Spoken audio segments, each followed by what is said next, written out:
I'd like to make a start promptly. We have a lot to get through today. I'd like to thank our sponsors for the academic year 2025. The Shirma is sponsored Le'ilu Nishmois Brana Bas Brandon Zelig Ben Kalman, Zichronim Librocha. We're very grateful for the sponsorship, and please could I remind you to turn off your phones, which is our customary request, which is customarily not always followed. So if we could just do that, that would be really great. Okay, so I promised you last week that I was going to revisit or look anew into certain areas. One of them was Shabbos. We haven't talked about Shabbos really in the Shir for a long time. And I'd like to talk about some Shabbos issues. Also some medical ethical issues, which we'll get to over the course of the summer, please God. Again, we haven't, it's honestly years and years since we've done anything of that nature, and there's so much to talk about. So I wanted to start off with a topic which we haven't looked at for a good 7 years, and there's a lot more that I had to say about it now, which is the issue of making early Shabbos. It brings with it many fascinating halachic questions, not just on the issue of davening, but around the whole concept of accepting Shabbat. What does that mean?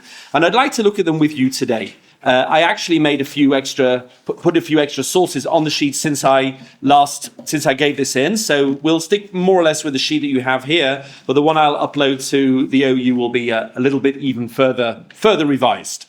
A few extra things. So let's start at the very beginning. Why do we accept early Shabbos in the summertime? Because we live in the northern hemisphere, even Israel, which is not that far in the northern hemisphere. Shabbos comes in already quite late, 7:30. By the time you sit down to eat, it's 9 o'clock. People who have young children, they're already past their prime long before then. And certainly people who live in the further north, people who live in England, just in England itself, in London, Shabbos, if you lit at the regular Shabbos candle time, it would be 9 o'clock, 9:15. Already in Scotland, it's even later. In Oslo, the summer lighting time is around 10:25 in the evening right now. And if you're someone that lives in Alaska, where there are Jews in Alaska, in Anchorage and even in Fairbanks, then it gets a little bit ridiculous. So the reason that we accept early Shabbos, honestly, for most people, is convenience.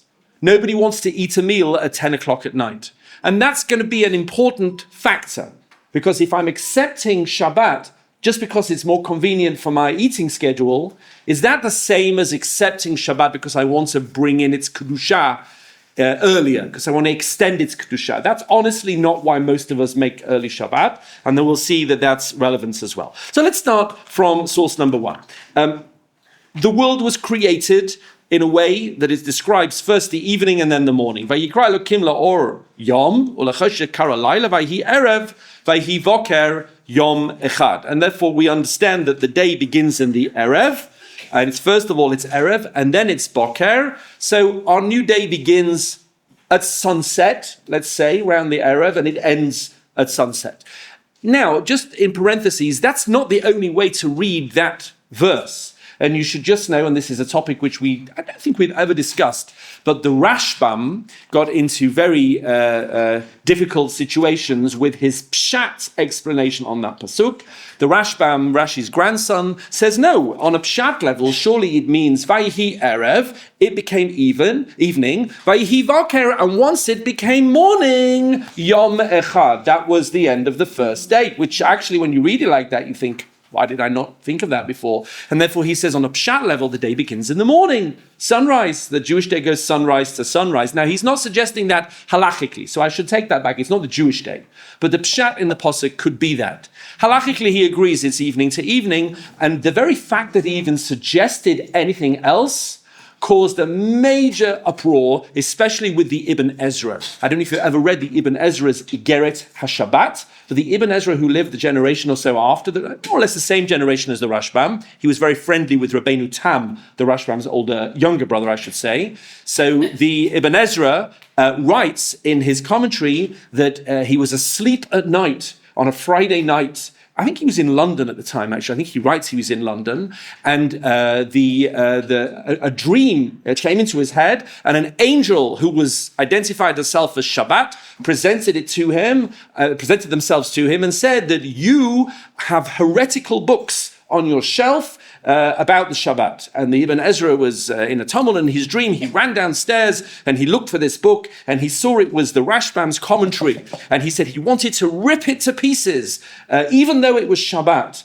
because he was so incensed that he realized that this heretical statement was in it. And he writes a whole long, very dramatic letter about how he felt verkocht. I don't think he would have said that word, about the idea that this was even a suggestion. But I just bring that to you as an interesting tidbit, as it were.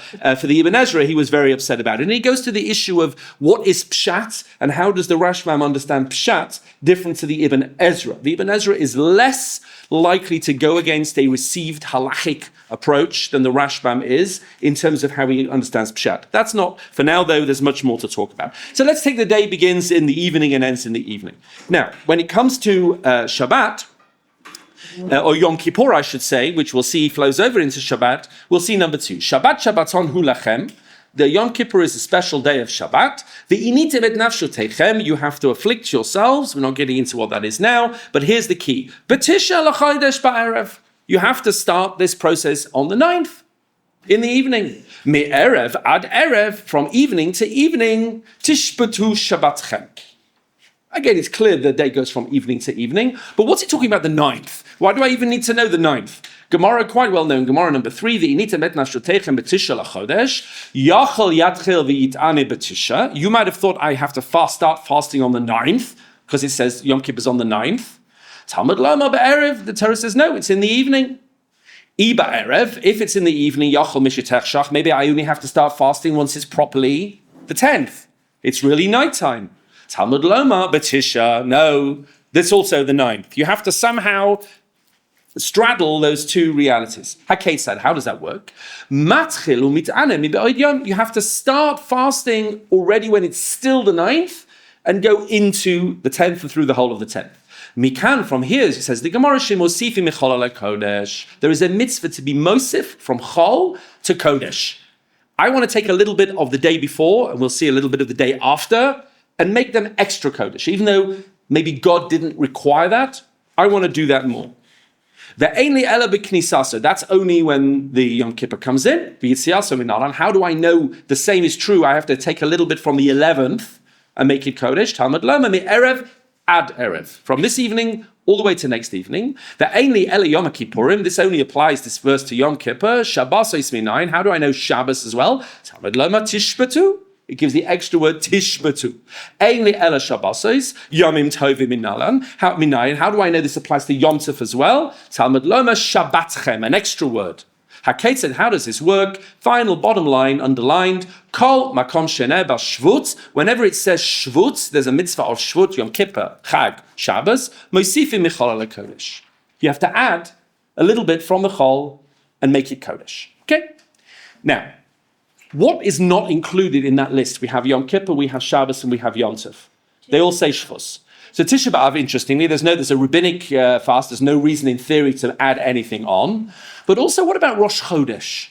Is there any idea of Tosefet Rosh Chodesh? And the answer is no. No, Rosh Chodesh is not described as Shvut. So why do I care? Well, what happens if Shabbos is on Rosh Chodesh and I want to make early Shabbos?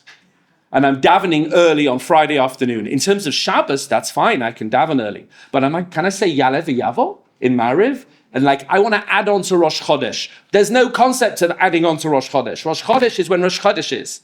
It's not the day before. That's one interesting question. And there are some people who make early Shabbos who won't make early Shabbos when Shabbos is Rosh Chodesh, for that reason that it doesn't apply apparently to them. Okay, we're only just starting. The Orach Chaim, I brought you in number 4. I'm not going to read it inside, but he says maybe that's why we use the phrase la'asot et haShabbat. V'shamru v'nei Yisrael et haShabbat la'asot. In what way do we make Shabbos? And it's interesting. In English, we use that phrase. I'm making Shabbos, which is obvious to us, but it's actually, I think, from this pasuk. How do we make Shabbos? He says, maybe this is what we add on. Meaning God makes the Shabbos on the 7th day, and we add on a bit from the 6th, a bit from the 8th, and in that way, God gives a haskama and says, okay, that can also be Shabbos. The question is it really Shabbos? If I want to bring in Shabbos early or take out Shabbos late, what if I want to take out Shabbos 4 hours later, in the night, and just sing at a kumsitz Is it really Shabbos, 9 o'clock on Saturday night, when Shabbos went out at 7:30? Is it really? So we'll see. What does it mean that it is Shabbos? How do we do that? Etc. By the way, taking out Shabbos late has another resonance, because there is a source, the Achronim add, that we have a tradition that the neshamas are in Gehenna and they get a respite on Shabbos. I don't exactly know what this means. It sounds like a good thing, whatever it is, that you get a little bit of a respite from Gehenna on Shabbos. So the longer we can draw out Shabbos, the better it'll be for those, neshamas that are getting that kind of day off. We can make it a little bit longer for them. That sounds like a good thing to help other people for sure. Hopefully we won't need that help when the time comes. Okay, fine. However, it's not so posh. And there's a source which I actually didn't bring you on the sheet, but I just want to read before we get to source number 5, which is a Gemara in Moed Katan. And the Gemara actually says, Gemara Shabbos, Shabbos, Mishabbos Breishis. It compares Shemitah with Shabbos. This is not on your sheet, but I'm going to read it to you. The Gemara says there in Moed Katan, Ma lahalan hi asura lefaneha le'achreha. Just like we find with Shabbat, the prohibition is not before and afterwards. Sorry, ma lahalan hi asura. It is prohibited. Lefaneha ul'achareha mutarim, but before and afterwards is not prohibited. Afkan, so too with Shemitah, hi asura, it is prohibited. Lefaneha v'achareha mutarim, but before and afterwards is not. So the Gemara in Moed Katan seems to say, no, Shabbos is Shabbos. Before Shabbos is not prohibited. After Shabbos is not prohibited. Shabbos is just what Shabbos is. And therefore you have these two Gemaras which seem to contradict each other. One of them we saw in Yuma says that you have to add on, and the other one in Moed Katan says that apparently you do not have to add on. And we'll have to work out how we're going to paskin on this issue. Why would we add on to Shabbos? Rashi says on Breishis in chapter 2 very clearly, because we don't necessarily know in the same way that God does exactly when the day begins. We have Bein HaShmoshes. We have a twilight zone.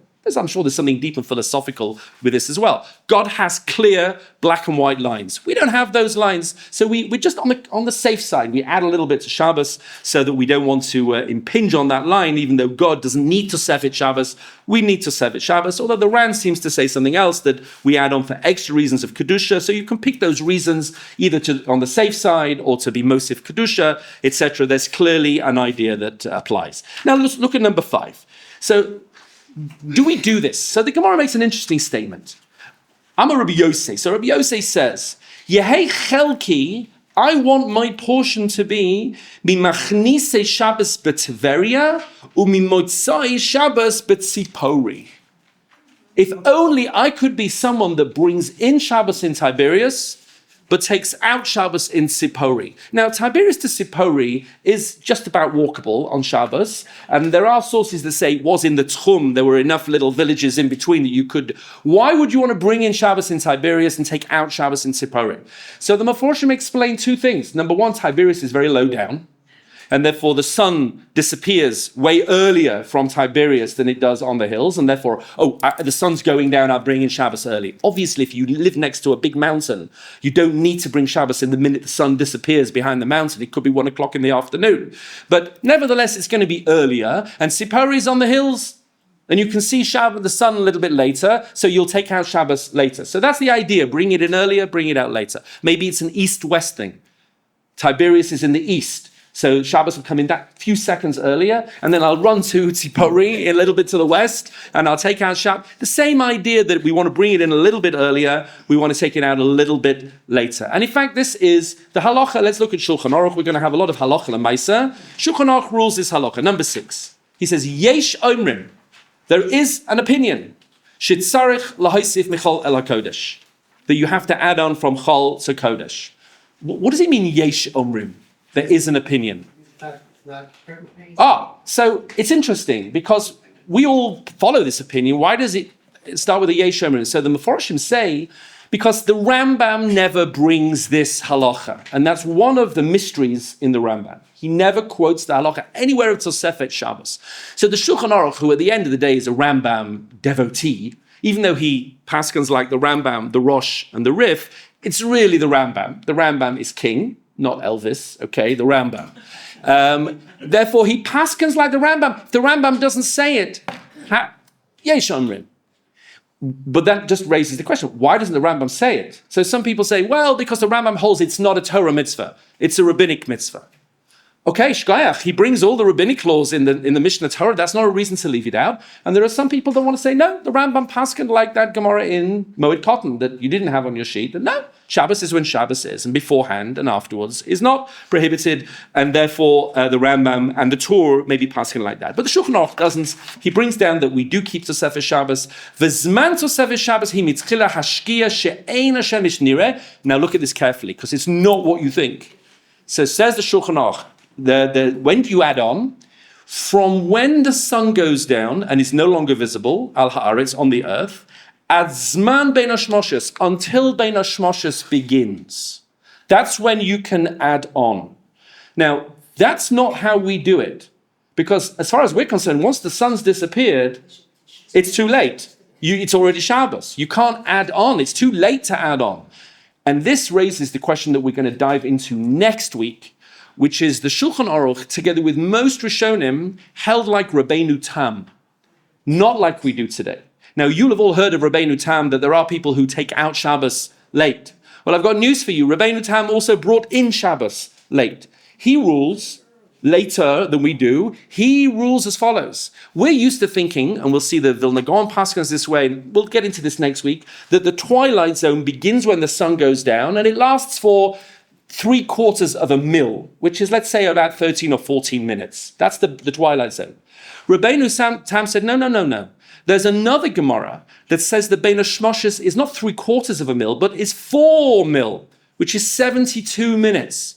How does that work? So the Rabbeinu Tam says, when the sun goes down, that's the beginning of the process, but it's not really Shkia. There's another 3¼ mil. Now, if a mil is 18 minutes, 3¼ times 18 is, a lot. Yeah, 60 something, just over an hour, just around an hour, before you even get into the twilight zone. According to Rabbeinu Tam, who held he held at the beginning and the end of Shabbos, you could be driving your car 45 minutes after the sun's gone down, and you're not even in a suffix zone. 45 minutes, 50 minutes. And therefore the Shulchan Aruch paskins like that, which is not surprising because that was Rov Rishonim. And he says that when you add on, is from when the sun goes down until the start of Bein Hashmoshes around an hour later. Now, there's almost nobody left that does this. I don't know. No, Chabad don't do this. The Amshinovas, maybe, whatever. You don't see people driving their cars with payas flying in the wind 45 minutes after the sun goes down. Now, the question is, if most of the Rishonim paskin that way, why on earth do we not all keep Rabbeinu Tam on the way out? Meaning we can be machmir as we like on the way in, but when we make Havdalah at the end of Shabbos, we're breaking Shabbos according to Rabbeinu Tam and Rov Rishonim and the Shulchan Aruch. It's a pella. Therefore, the people who keep Rabbeinu Tam are not some crazy frumas who want to keep this weird chumrah. They're actually apparently following a very mainstream position. Now, don't get me wrong. I don't keep Rabbeinu Tam. I'm not trying to guilt trip you into keeping Rabbeinu Tam, but it is a very, very sensible chumrah. And they're machmir at the beginning. Very few people, if anybody, is mekel, is lenient at the beginning, and as well. They're machmir at the beginning and they're machmir at the end. Because we don't basically paskin like Rabbeinu Tam at the beginning, but why would you not be choshesh for Rabbeinu Tam at the end? Anyway, so that's when the Shulchan Aruch says you should add on. And again, we'll see we don't do this. The hazman hazeh, in number 6 still, rotze la'asot kula tosefet, if you want to make it all tosefet Shabbos, you can. Rotze la'asot mimenu miktzat, if you want to make a little bit of it tosefet Shabbos, then you can also it's up to you. As long as you add on a time which is vadayom, which as I said for him is even after the sun goes down, but not for us, michol el hakodesh. You have to add some time which is definitely chol to kodesh. Now, it's actually very interesting. How much is some time? And let's assume now that we're not going to follow Rabbeinu Tam because we don't, and when the sun goes down, that's definitely the beginning of Shabbos, not like Rabbeinu Tam. So how much do you have to add on? A minute? 2 minutes, 5 minutes, 10 minutes? Is there a specific time that you have to add on? Does anything do?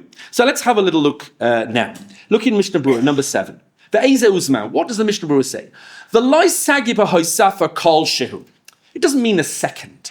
You can't just keep your eye on your watch and like, oh, I'll wait 5 seconds before the sun goes down and I won't do any malacha. No. You need a little bit more than that. It has to be something tangible. And if you add on add together what you add on before Shabbos, together with bein hashmashot, which we'll say like is 13 or 14 minutes after sunset, not like Rabbeinu time, we'll assume like we go. Around half an hour. So he's saying basically around 15, 20 minutes before the sun goes down, which together with the 13, 14 minutes after sunset, which is our twilight zone, that's good enough. Around a half an hour. And that's more or less where the minhagim are. So 18 minutes, 20 minutes, again, before the sun sets, which together with bein hashmashos will get you to around about half an hour, which we'll talk a little bit in a minute as to how that works. I brought you in a footnote here that Rav Moshe Feinstein says at least 2 minutes, meaning ideally 20 minutes or so, but at least 2 minutes. The Aven Ezer says 4 minutes, others say 5 minutes. Again, you should really be bringing in Shabbos at candle lighting time, because that's the advised time. But if you are running a little bit to the wire, you can add on a little bit as long as it's 3 or 4 or 5 minutes rather than a few seconds. When you accept Shabbos, do you have to do it verbally? Does there have to come a point when you say, okay, I'm ready, I accept Shabbos, or not? So there is a 3-way machlokus on this. Some people say, yes, you have to. You have to at some point say verbally, I am now accepting Shabbos. And these are the minhagim that we have of Kabbalah Shabbos. Where does Kabbalah Shabbos come from? If you'd gone to the Rambam and said, like, what tunes do you sing for Kabbalah Shabbos? Even if you said Kabbalat Shabbat, he wouldn't have known what you were talking about. They didn't have Kabbalat Shabbat. They just have Ma'ariv. We have Kabbalat Shabbat so that we can run into Shabbat and add on to Shabbat. And therefore, when we say Boi Chala in Lecha Dodi, that's Kabbalat Shabbat. Or at least Mizmor Shir Yom Shabbat, that's Kabbalat Shabbat. The problem that we have, though, is the way we run our shul timetables is that's usually way after the sun's gone down.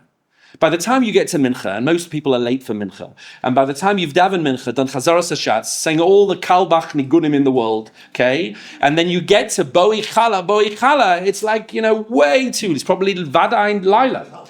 So there are people that want to say, no, you should make a point of yourself being Makabel Shabbos when you finish Mincha, even after the silent Shemona Esrei, if it's like you look at your watch and say, look, time is moving on, and then that's good. The only thing you need to be careful about doing is not being Makabel Shabbos before you daven Mincha, because then you're really stuffed, because then you can't daven Mincha. It's Shabbos. Once you accept Shabbos, it's Shabbos. Now, can you unaccept Shabbos? We'll get to that in a minute. But before you daven Mincha, that's why there are people, especially the Yekas amongst us, who will not say Shabbat Shalom before they daven Mincha. Because if they say Shabbat Shalom, maybe that is enough to say, good Shabbos, oy vey, I've lost my Mincha. Okay? Now, that's already a little bit on the strict side. You should know Rav Yoel bin Nun is makpid before Mincha to say Shabbat l'Shalom, and after Mincha to say Shabbat Shalom.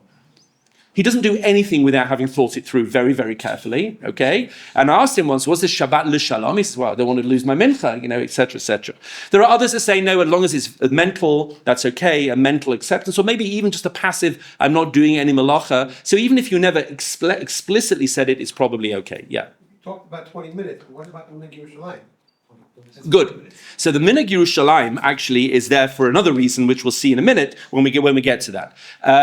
One other thing I just wanted to say, in Alon Shvut, Rav Rimon, I don't know if he introduced it, but before we daven Kabbalah Shabbos, we sing a song, V'zakeini l'kabel es Shabbatot b'rov simcha, and the reason we sing that song is so that we can all be Makabel Shabbos before Shkia, so that everybody can actually do that. There's sometimes you think that's a nice song, why are we doing it? The reason is very specific. Okay, let's go on. The source number 8. The Mishnah Berurah says, Ulefizeh, from what we've said, you have to be very careful not to do any malacha once the sun is set.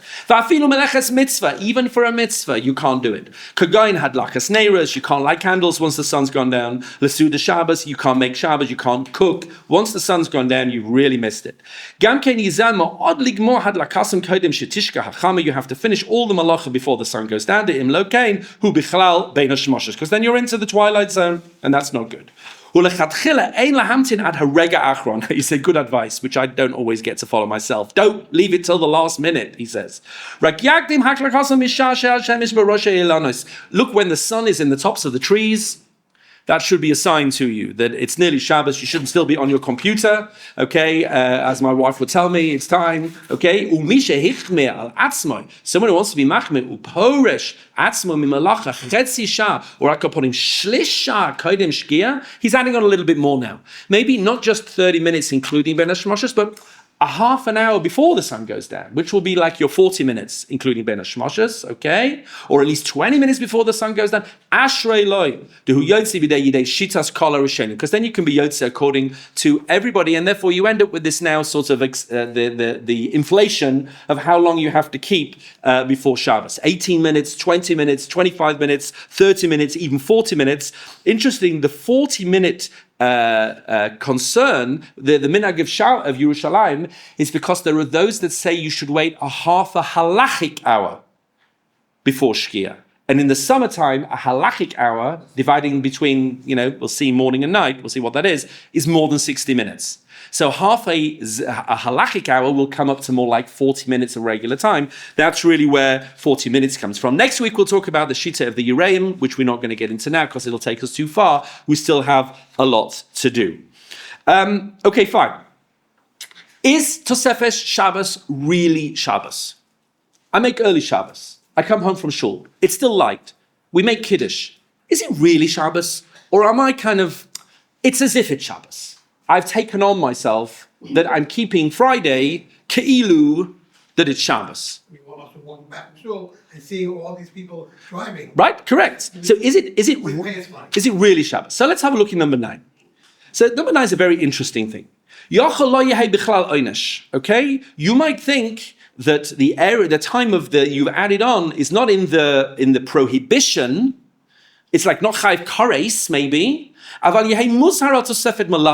it's actually a lav. It's a negative mitzvah. You might say that the negative mitzvah of not doing malacha has already kicked in when I add on to Shabbos. He says, no, not even. Talmud loyma, v'chol malacha lo ta'asu be'etzem hayom hazeh. When it comes to the isser of malacha on Shabbat, not only the chiyuv of kores, but the isser, the prohibition of malacha, be'etzem hayom hazeh. Alitzumo shel yom hu muzhar. The actual negative prohibition not to do malacha is when it's definitely Shabbos, not what you add on. Ve'einu muzhar tosefet malacha, and not what you add on to.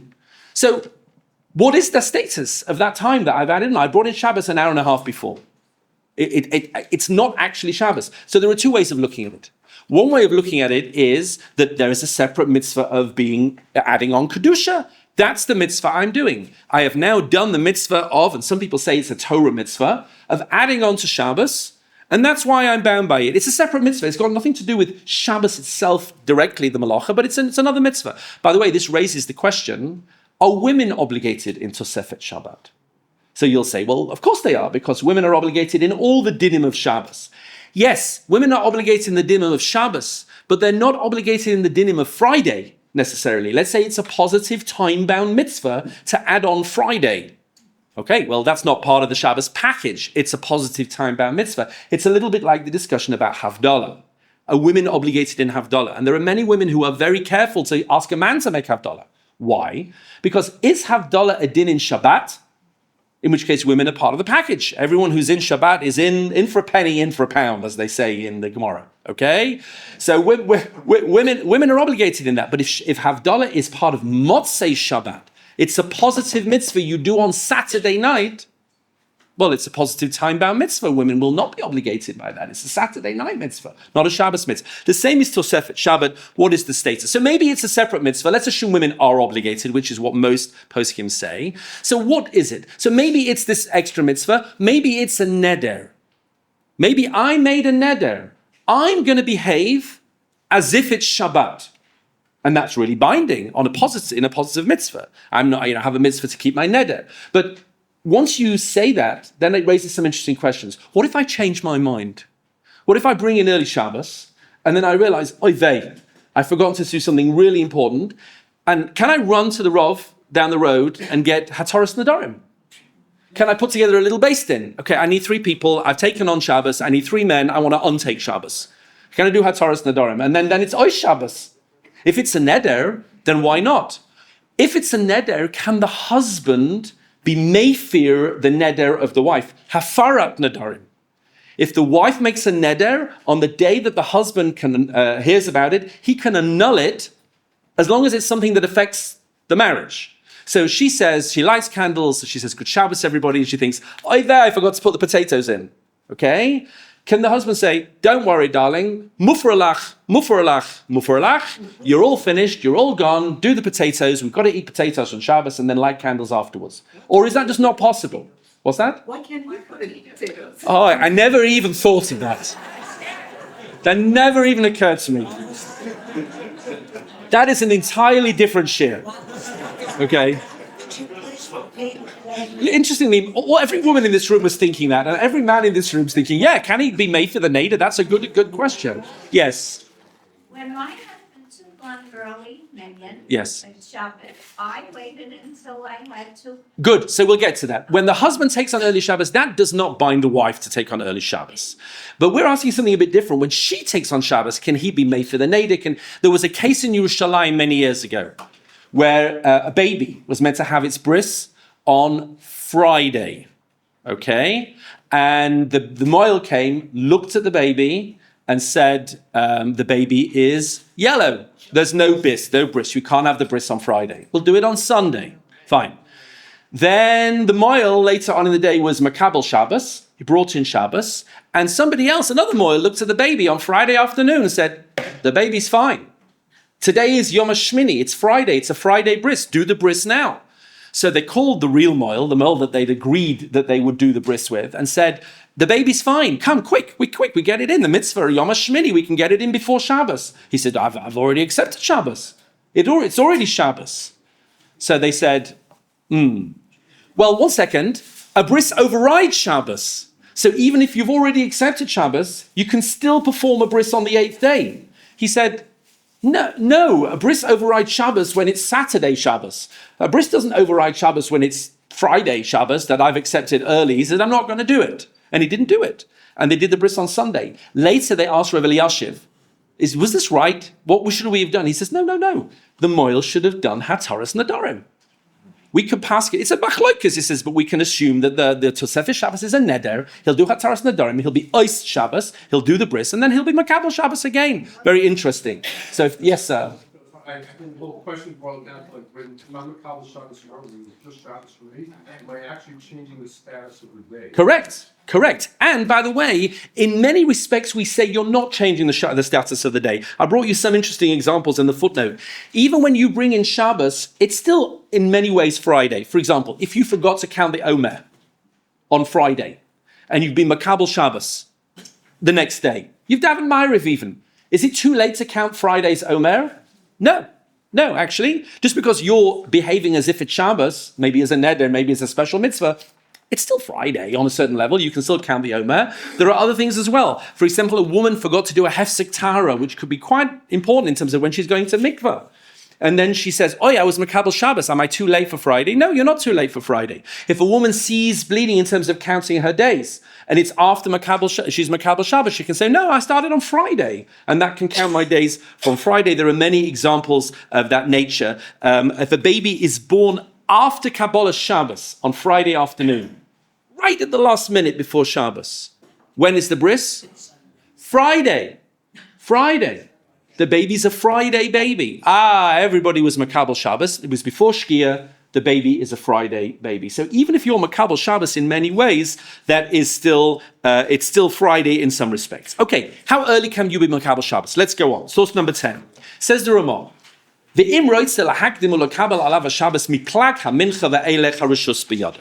you have all the way back to Plag HaMincha.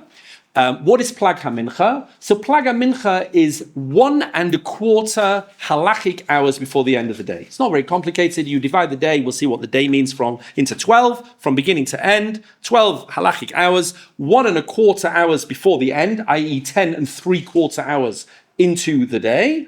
That's Plag HaMincha. Then, from then on, you can accept Shabbos, but before then, you cannot accept Shabbos. Why not?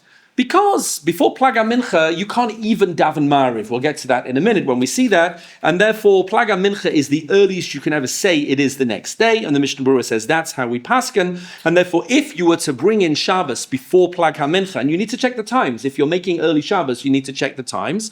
Then it's nothing. We pasken, it's nothing. We'll see in a minute at Trumas Hadeshen, very interesting, which maybe say otherwise.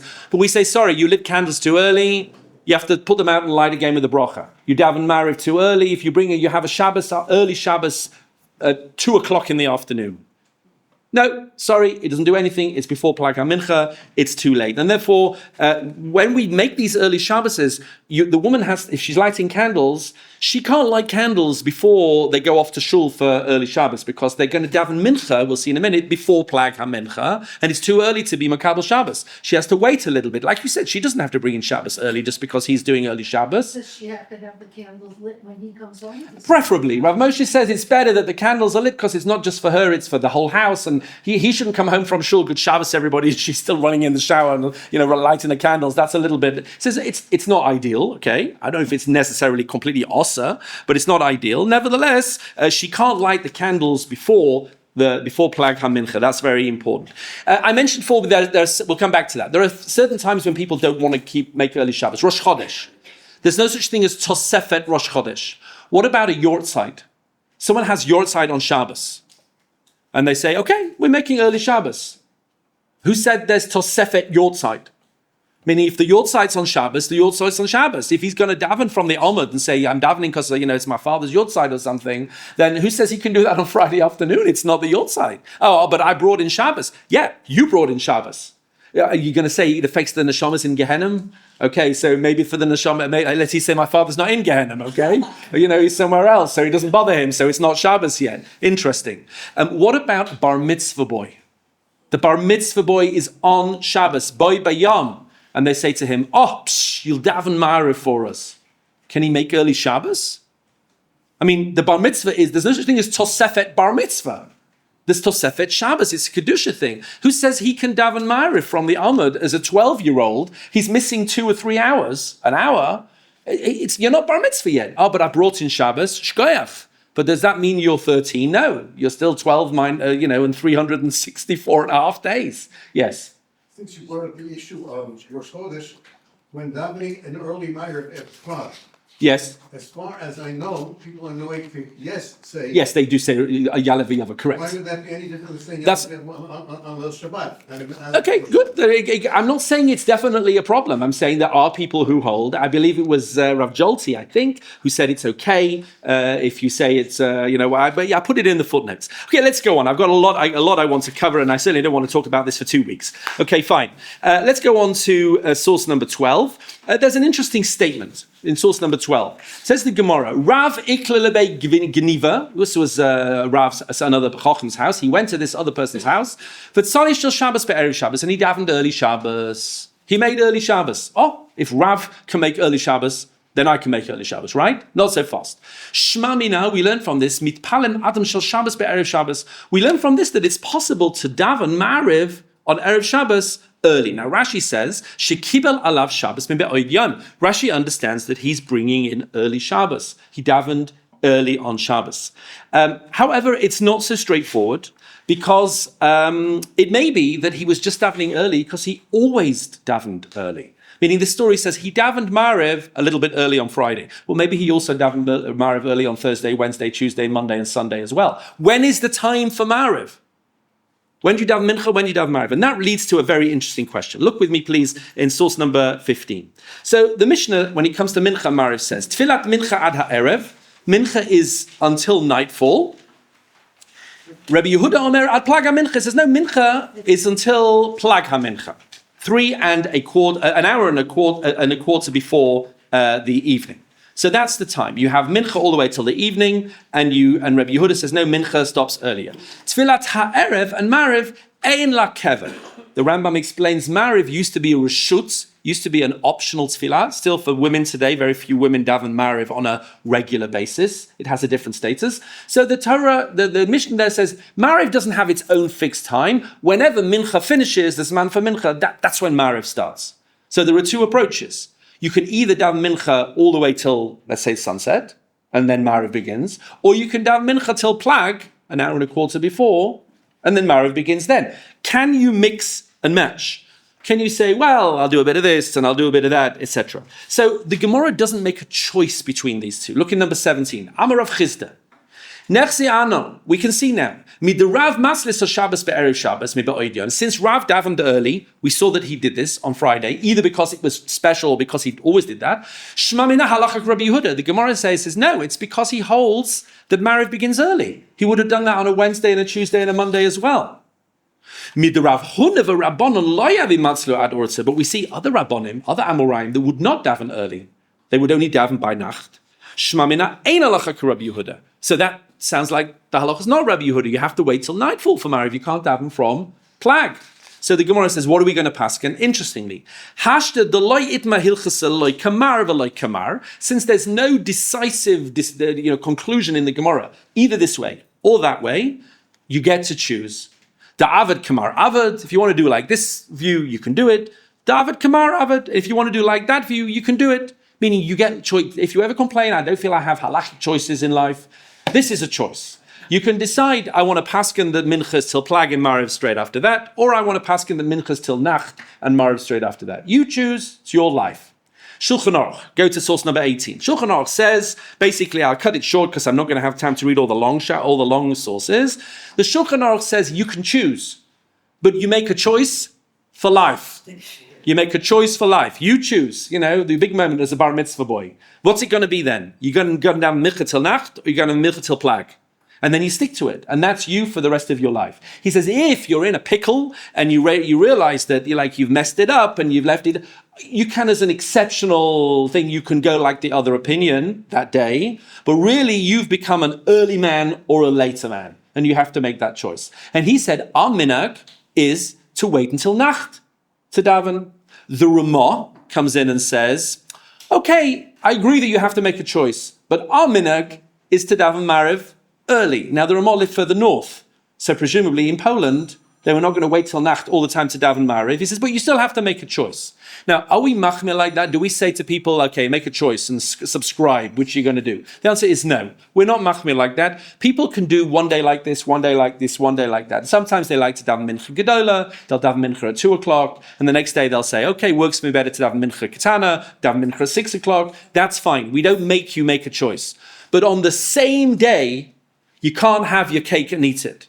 You can't daven mincha late after plag and then say, you know what, I'll daven mariv early before nacht. So you can't do that because then you're passing like nobody, because nobody says that.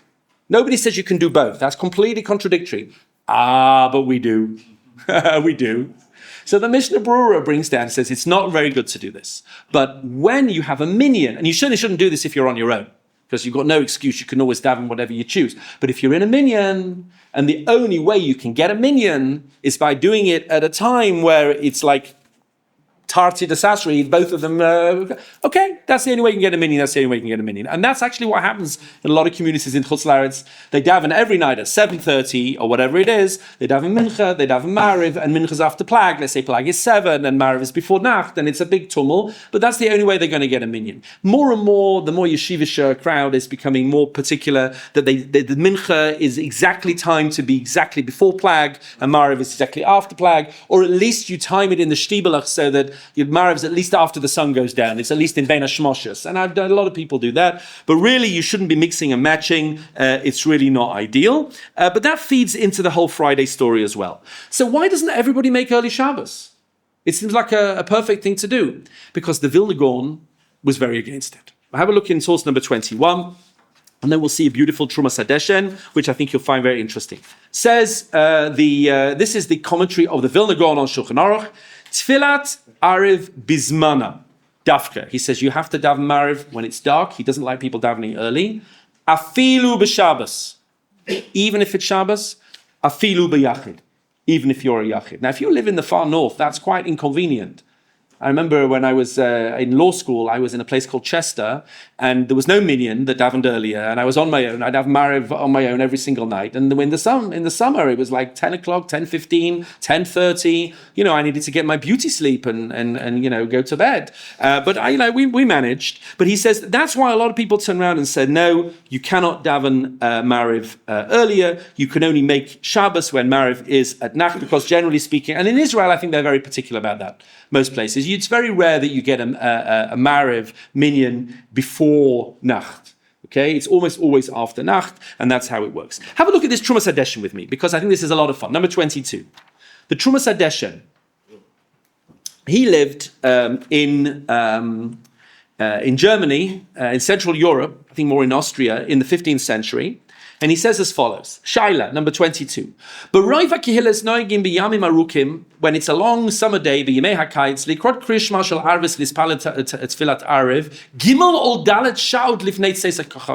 says, around where we live, people are davening Shabbos 4 hours before Shabbos comes in. 4 hours. That's way, way, way before Plag. Way before. He says, how can they be doing this? What's with Mariv and what's with the Shema? Meaning these people are saying the Shema hours before it gets dark. Are they saying the Shema again when they get home? Who knows? Maybe they're not. How can we justify this? Because I see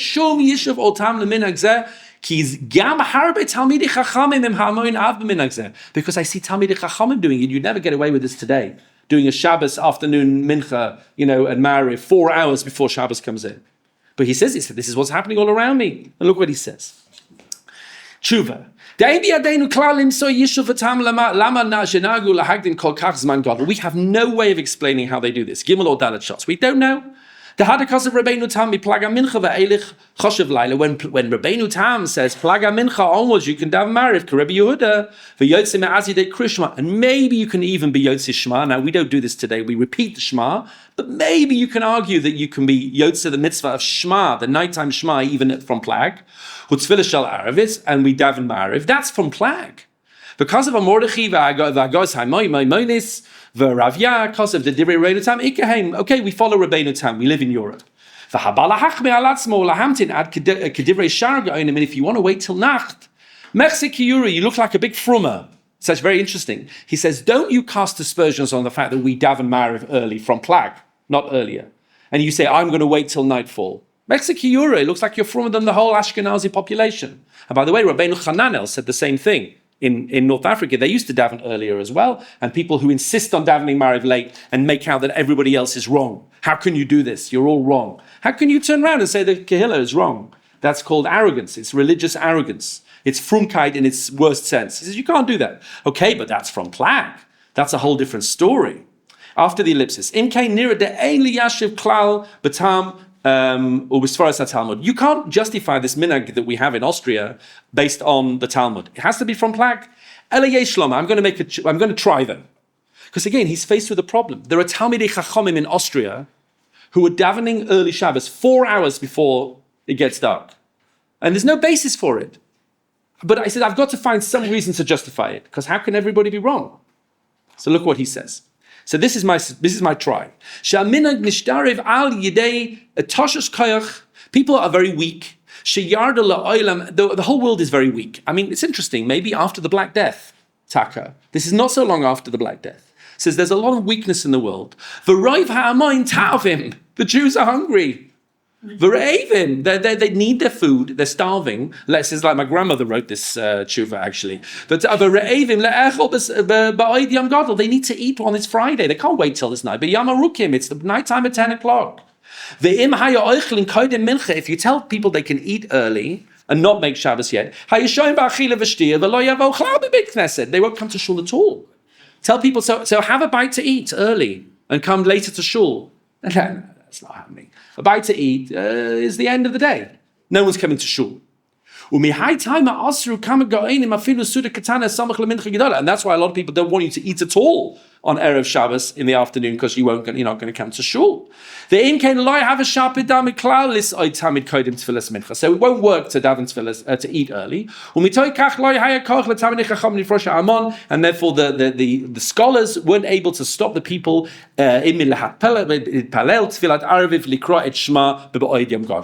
people just did it because there's no other choice. And he says there's even evidence for this, but you may Rav Haigon. Says Rav Haigon also writes that people used to make early Shabbos in Babylonia, maybe even 2 early Shabbos. And he says just the last 3 lines, V'gam shamati b'yeshiva. I also heard once, he picked up a shmua in the yeshiva. Mipi echad me'agedolim, and it was from a reliable source. Sheshama, that he heard, v'kibel ki b'yamei hakadmoinim, that in the ancient days, maybe 100 or 200 years before this, was in the 1400s. Go back to the 1200s or so. What did they used to do? Bekrems. Where's Krems? Krems is on the Danube. Okay, it's in Austria on the Danube. I looked it up. It's a little bit northwest of Vienna. Hitpalalu Arvis. They used to daven Mariv, V'karu et Shema be'erev Shabbos, and they davened Mariv, and they said the Shema on erev Shabbos. Ba'oid Yom Gadol Kolkach, and it was so early in the day. Shahaya Rav Ha'ir, that the Rav of Krems, Shahaya Mehagedolim Hakatmoinim, who was one of the greatest early Talmidei Chachomim, who v'kol Taive Hakal Imoihi, and all the good, strong people of the frum people in the town, Halchu L'Tayel Achar Achila Shel Sudas Shabbos Shel Sfat Hanar Dano. They went for a spazier after dinner by the Danube, v'haya chozrim lebeisam, and they got all the way home, kodem halayla, before it even got dark. So I heard that there were Rabbonim in Krems, he says, that used to daven so early that they davened, they ate, they schwatziert to the Danube, they schmoozed and they kibitzed and whatever they did, and they came home and it was still not shkia. You heard it here. You heard it here. Now, you'd never get away with that now. And the Shulchan Aruch clearly paskins that it's wrong. The Aruch HaShulchan brings this and says, okay, we don't paskin like this way, but people did this. No one's interested anymore. It is way, way, way too early. Okay, let's talk about a few other things before we finish. And then maybe I'll just mention them more outside than reading in the sources. There is an entire debate, which we'll talk about a little bit next time, as to when you count the halakhic hours. Do you count from sunrise to sunset, or do you count from dawn to nightfall? And we are used to this. We often have 2 zmanim. What is the end of Kriyat Shema in the morning? There's the Magen Avram Zman, which everybody is like, wow, that sounds a bit early on Shabbos morning. I don't like the look of that. And then there's the Gra, which is, Baruch Hashem, we'll go like the Gra. Okay, it's a little bit later.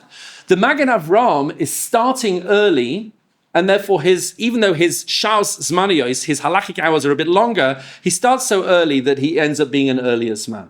Do you have to be concerned for that? Because if you go like this Magen Avram, that you start early and end later to calculate, then Plaga Mincha won't help you. Because Plaga Mincha ends up being more or less when the regular candle lighting time is. And that's another reason why people say we don't like making early Shabbos. Because if Plaga Mincha really is the Magen Avram calculation where you start early and later to get your halachic hours, then it's just too late. It's way too late. And therefore, why would we even do this? We don't gain anything. Now, is that right? Do you have to worry about that calculation? So there's an interesting fellow, a Rav, that wrote a book called The Great Zmanim Debate, called Rav Aaron Notis. I think that's how you pronounce his name. I heard him on a podcast when I was in America just now. A very good podcast called Sforim Chatter. Someone made people listen to it. Anyway, he interviewed about his book, and he goes through the astronomy and all of the different shitot, and he says, look, this idea of counting from the earliest till the latest, what we call the Magen Avram. First of all, he says the Magen Avram only said this for Kriyat Shema in the morning, because it's Doraisa. He didn't say this for other times. Okay, where that comes up, for example, on Erev Pesach on Shabbos. How early do we have to finish our chometz? Going to be machmir for this? He says, no, he never said it for that. And he said, if you look in the Levush and the Vilna Gaon, they completely dismiss this as being a complete error. They say it's just astronomically wrong. It's not this rabbi that says this or me. The Vilna Gaon says, because what? Because you have an equinox. What's the equinox? What does equinox mean? Equal day and equal night. It says the equinox, the way that you calculate the Zmanim is based on the astronomy. It's not some abstracted system. And on the Tkufot of the equinox, in the March and the September equinox, the day and the night are equal. And if you calculate from sunrise to sunset, Taka, they are equal. But if you calculate from dawn to nightfall, they're nowhere near equal. So what is an equinox? There's no such thing as an equinox. You're going to say, well, they don't have to be exactly on that. He just dismiss it. He says, no, you don't have to be worried for it, and therefore I'm not telling you what to do. And clearly other poskim are worried, but this fellow was very dismissive. He said, look, it's just astronomy is wrong. He wants to say that the Sephardim in the Middle Ages had much, much better astronomy than the Ashkenazim. The Ashkenazim living in Northern Europe in the 12th, 13th, 14th century were, they didn't really have the Greek Masorah on this. The people living in Morocco, in Babel, they had a real astronomy. Maybe they could see the stars better, I'm not. It doesn't quite work because even if you're living in France, you can see when the day is equal to the night. Rabbi Tam sitting there in a field in Perpignan, wherever he's living, can just spend one day in the middle of March or September, sit outside and look. Okay, they didn't have a watch. They had a sundial. Okay, it was always cloudy. You can try and work out whether this kind of fits or whether it doesn't really fit. Anyway, a couple of other things before we finish. Even if you make early Shabbos, you still have to say the Shema again after it gets dark. If you're a man, if you're a woman, you don't have to, but there's no reason not to. But if you're a man, you have to say the Shema. We do not rely on those opinions that say you can say the Shema already from Plag, and the Shulchan Aruch brings down you have to say the Shema. What about starting a meal in the Zman for the Shema? That's an interesting thing. There's a halacha that says that in the half hour before Nacht, when you have to say the Shema, a man shouldn't sit down and make kamotzi because he's going to forget to say Kriya Shema. Now, where does that leave your early Shabbos? Your husband goes to shul, makes early Shabbos, Baruch Hashem, everything's there. He comes out, he goes, oh, I'm sorry. It's actually now within the half hour's man before the Shema. We're going to have to wait for 40 minutes before we make hamotzi. Like, what was the whole point of making early Shabbos? The kids are crawling up the walls. Okay? So do you have to be choshesh for that?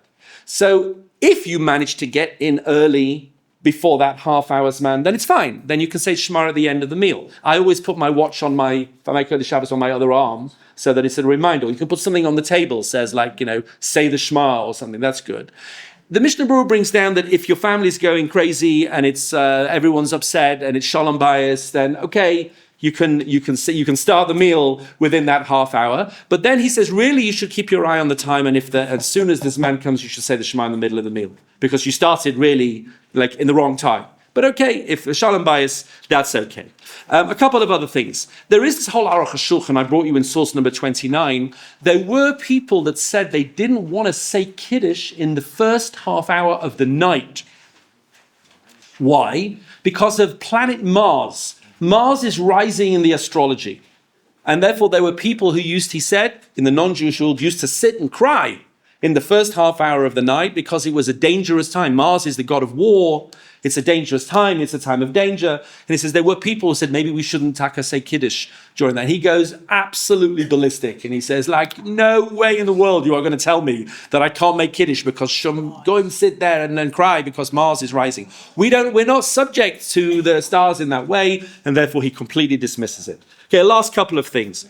What about eating your meal while it's still Friday? Okay, I brought in Shabbos. I accepted the Kedusha. That's great. But am I yotze the Shalos Sudas on Shabbos? I have to eat 3 Sudas on Shabbos. And does it count if one of them is on Friday? Is it when you start? Is it when you start? So certainly if you finish and it's already dark, everybody's happy. But what if you finish already earlier? Look at the rabbi in Krems who had already finished and gone for a walk and come home.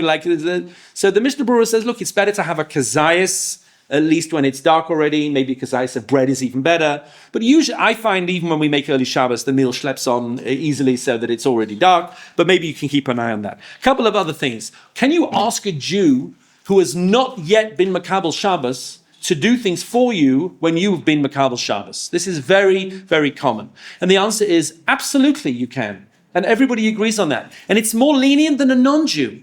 If I accept early Shabbos, I can't ask a non-Jew directly to do things for me because it's called Amir al-Akum. I'm not allowed to ask non-Jews directly to do things and benefit from them. But that's because this non-Jew doesn't have his or her own Shabbos. They're just part of my Shabbos. But another Jew who has a completely different valid definition of when Shabbos is starting for them, it's just not Shabbos. They have an independent Shabbos. And therefore you can for sure ask, as long as it's not obviously when they're meant to be accepting Shabbos, but you can ask a Jew to do malacha for you when you've brought in Shabbos early.